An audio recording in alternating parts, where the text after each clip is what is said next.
பாருங்க இந்த கேள்வி. ஆழ்கடல் மீன்பிடியின் போது இடப்பட்ட சுழலும் தூண்டிலில் அகப்பட்ட ஒரு மீனான் சுழலும் கட்டை மீது சுற்றப்பட்ட தூண்டில் கயிற்றினை சுற்றப்பட்ட கட்டையிலிருந்து அப்பால் இழுத்து செல்கின்றது. இந்த அமைப்பை நல்லா பார்த்து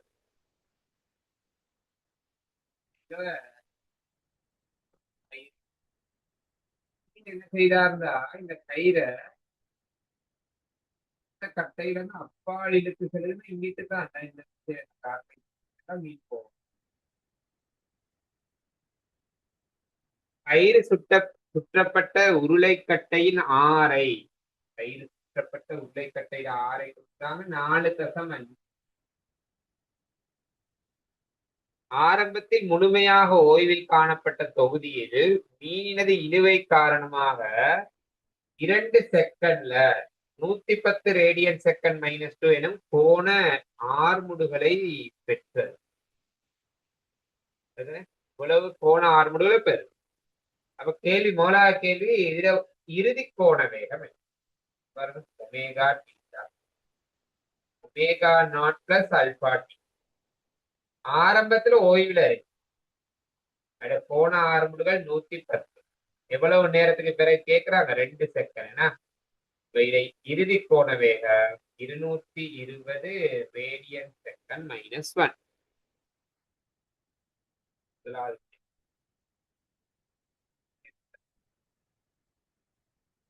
2 செகண்ட் முடிவில் தூண்டில் கயிற்றின் வேகம் என்ன? கயிறிட வேகம் அந்த உருளை கட்டைன்னு வைங்க. இந்த மாதிரி தானே கயிறு இருக்கு. கயிற்றிட வேகம் கேட்டா அது தொடலி அல்லது நேர்கோட்டு வேகம்.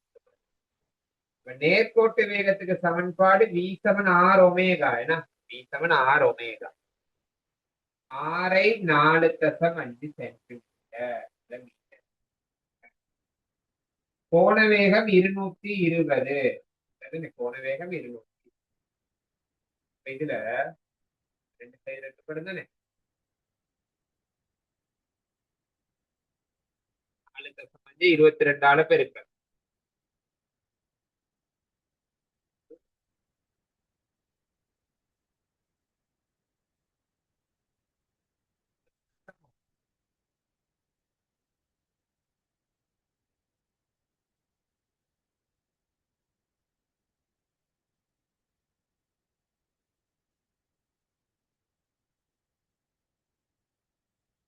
மொத்தம் 9 மீட்டர் செகண்ட்.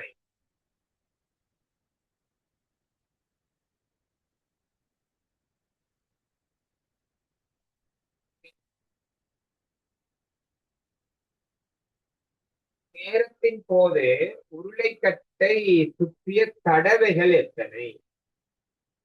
எத்தனை தடவை இந்த உருளைக்கட்டை சுற்றி இருக்கும்? 2 செகண்ட் நேரத்தை எத்தனை தடவை சுற்றி? அப்ப இதுக்கு நான் முதல்ல கோண இடப்பெயர்ச்சியை காட்டுறேன். கோண இடப்பெயர்ச்சி இதன் சமன்பாடு அரை அல்பா. ஆரம்ப கோண வேகம் 0. நேரம் 2 அரை தடவை அல்பாட பெருமானம் 110. திரும்பவும் நேரம் 2. இப்ப இதை சுருக்குனா கோண இடப்பெயர்ச்சி 220 ரேடியன். 20 ரேடியன்.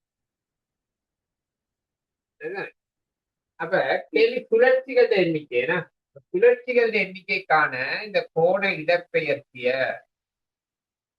2 பையால பிரிக்க.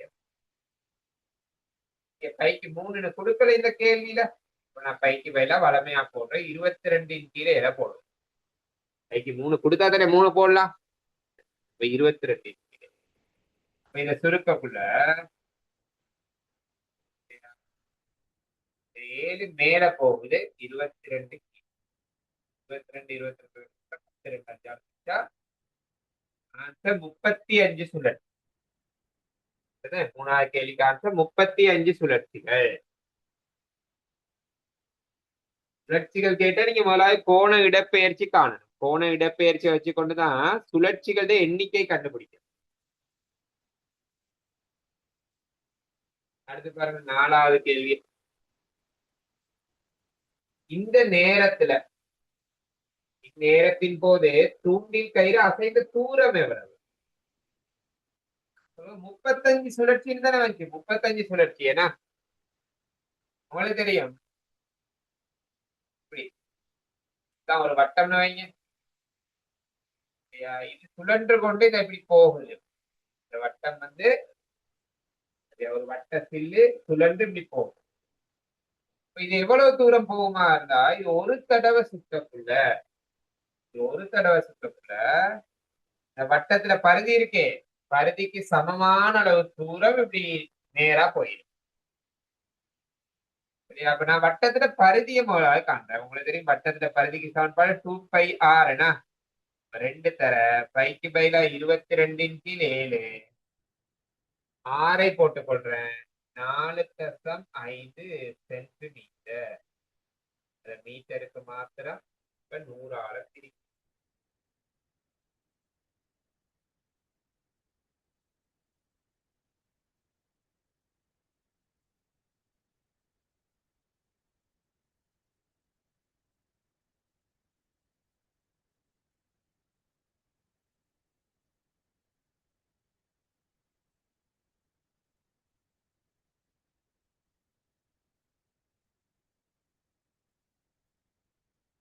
பிரிச்ச ஆன்சர் வருதுங்க 0.28 மீட்டர்.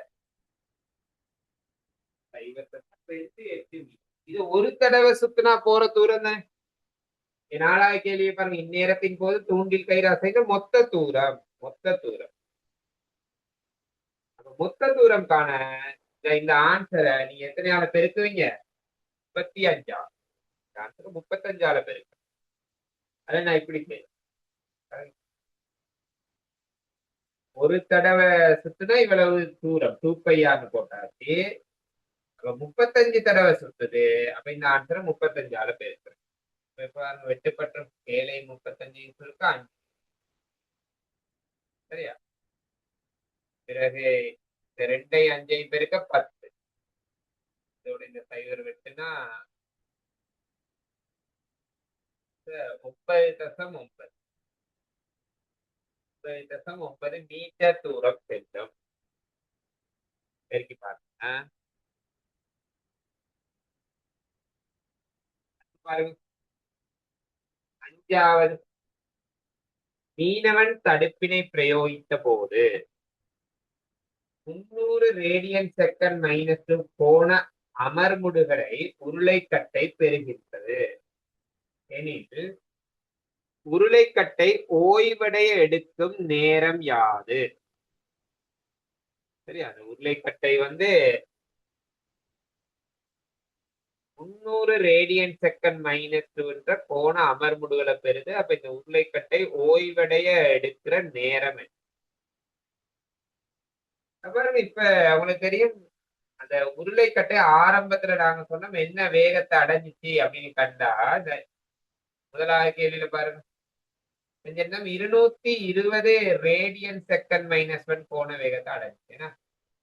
இப்ப அந்த வேகத்துல இருந்து இது அப்படியே வேகம் குறைஞ்சு குறைஞ்சு குறைஞ்சு 0 ஆகும். சரியா? வேகம் குறைஞ்சு குறைஞ்சு 0 ஆகும். அதுக்குரிய கோண அமர்முடுவை கொடுத்திருக்காங்க தானே. அப்ப திரும்ப சமன்பாடு ஒமேகா டீட்டா சமன் omega naught plus alpha t. இறுதியில ஓய்வுக்கு வரணும். அப்ப இறுதி வேகம் 0. ஆரம்பத்துல இருந்த வேகம் 220. என் கோண அமர்முடுகளே 300 தர டி. 300 சக 300 டி சமன் 220. டி சமன் ஆன்சர் 22/30 செகண்ட். இப்படி எழுதலாம் 11/15 செகண்ட். 11 15ஆல பிரிச்சு ஆன்சர் போடும். அடுத்து கவனிங்க. சுழலும் உருளைக்கட்டையின் தடத்துவ திருப்பம் எவ்வளவாக இருந்தால் மீனினால் ஏற்படுத்தப்பட்ட இழுவிசை எவ்வளவு? மீனால எவ்வளவு இழுவிசை ஒண்ணு வந்தது. இதுதான் அந்த உருளைக்கட்டை. மீன் கொடுத்த இழுவிசை தானே கேட்கிறாங்க.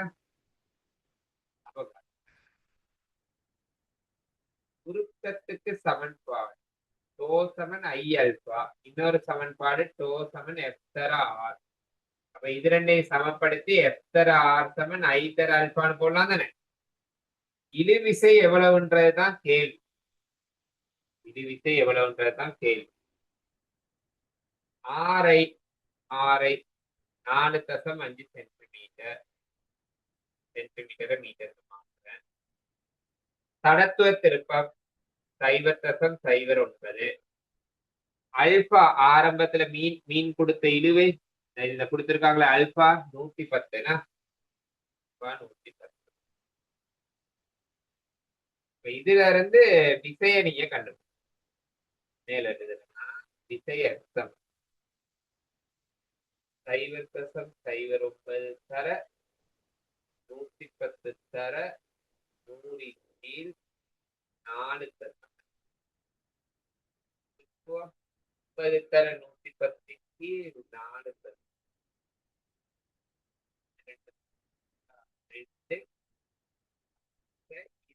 220 நியூட்டன். மீனால கொடுக்கப்பட்ட இழுவை 220 நியூட்டன். அடுத்த கேள்வியை பார்ப்போம். இது பாஸ் பேப்பர் கேள்வி. 2023 பாஸ் பேப்பர் கேள்வி. கவனிங்க. இந்த கான்கிரீட் கலவையோட வாளி, இந்த வாளி என்ன இயக்கத்தை நிகழ்த்தும்னு கேட்கலாம். உங்களுக்கு வாளி சுழற்சி இயக்கம் இல்லையே. வாளி நேர கீழே வரும், நேரம் மேல போகும். அப்ப நேர்கோட்டு இயக்கம் அல்லது புவியீர்ப்பின் கீழ் இயக்கம். இப்படி சொல்ல நிலைக்குத்தி இயக்கம். நிலைக்குத்தி இயக்கம்.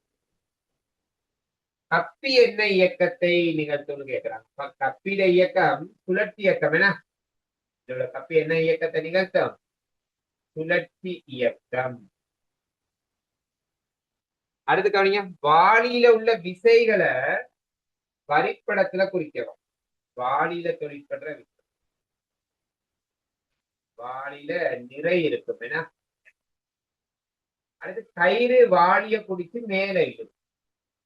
அப்ப டி. அப்ப இது ரெண்டு தான் வாளியில உள்ள விசை. 4வது பாருங்க. 4வது அச்சாணியுடன் கூடிய கப்பி ஒப்பமான அச்சினை பற்றி சுழலுமாயின் கப்பியின் மீது தாக்கும் விசைகளை வரிப்படுத்தும். இது கொஞ்சம் டீப்பா நாங்க கப்பியில உள்ள விசைகளை வரிப்படத்துல குறிக்க அப்படின்னு சொல்றாங்க. இப்ப கப்பிக்கு ஒரு திணிவு இருக்கும். என்ன கப்பிக்கு ஒரு நிறை இருக்கு. அப்ப கப்பிட நிறைய நான் போட்டுக்கொள்றேன் M1G. கப்பிட நிறை M1G.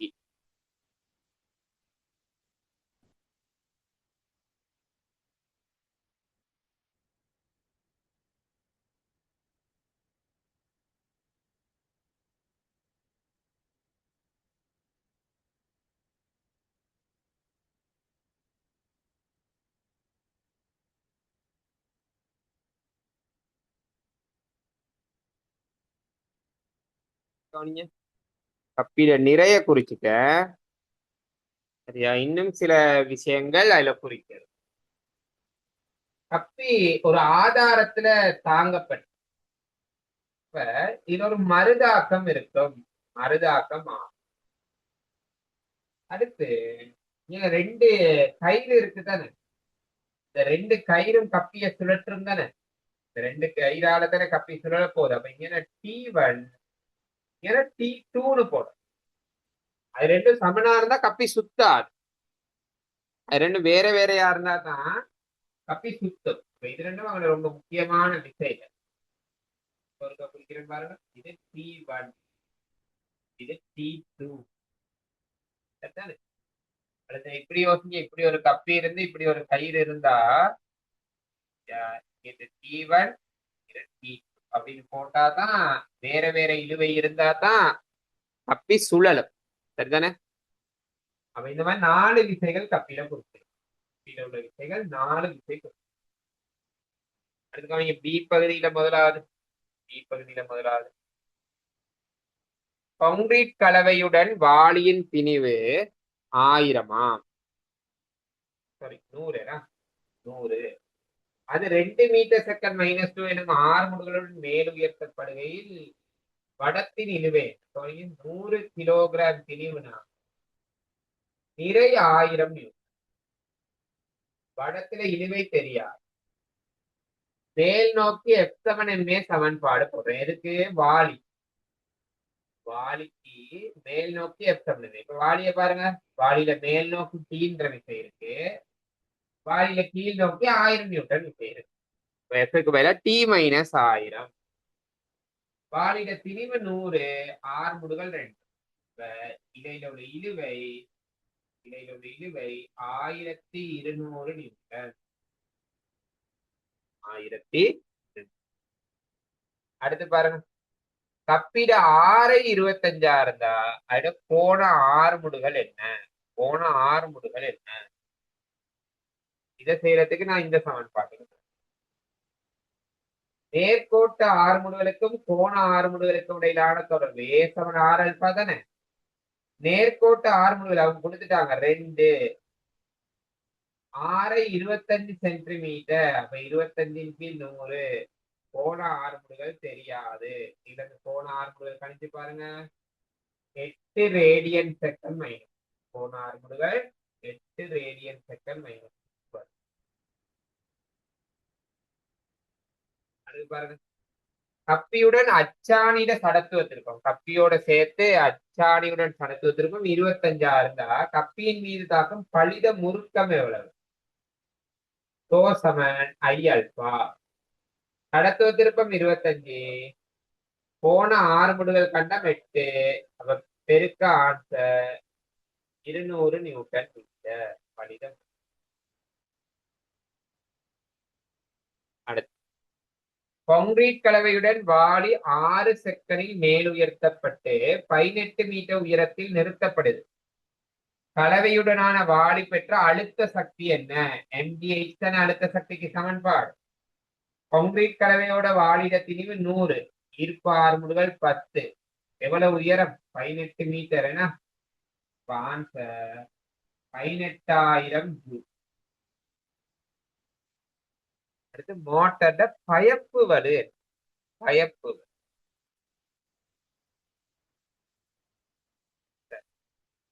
பயப்பு வலு காண்றதுக்கு அதிகரித்த சக்தி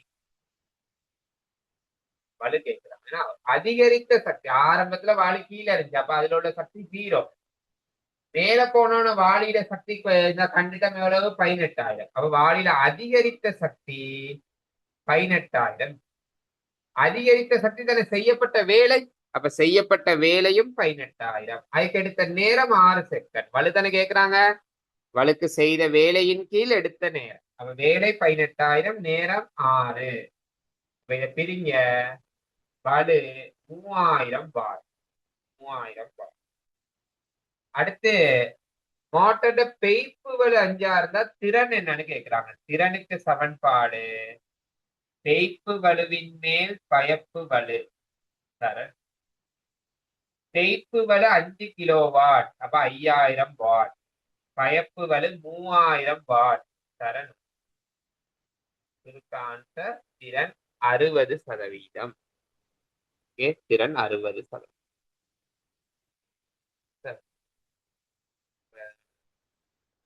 குறிப்பிட்ட அளவு எஸ்ஏ கேள்விகள் செய்திருக்க. இன்னும் நிறைய கேள்விகள் நீங்க செய்து பாருங்க. செய்து பார்த்துட்டு எதுவும் டவுட்கள் வந்தா கேட்டுக்கோங்க. அடுத்த கிளாஸ்ல புதிய ஒரு பாடத்துல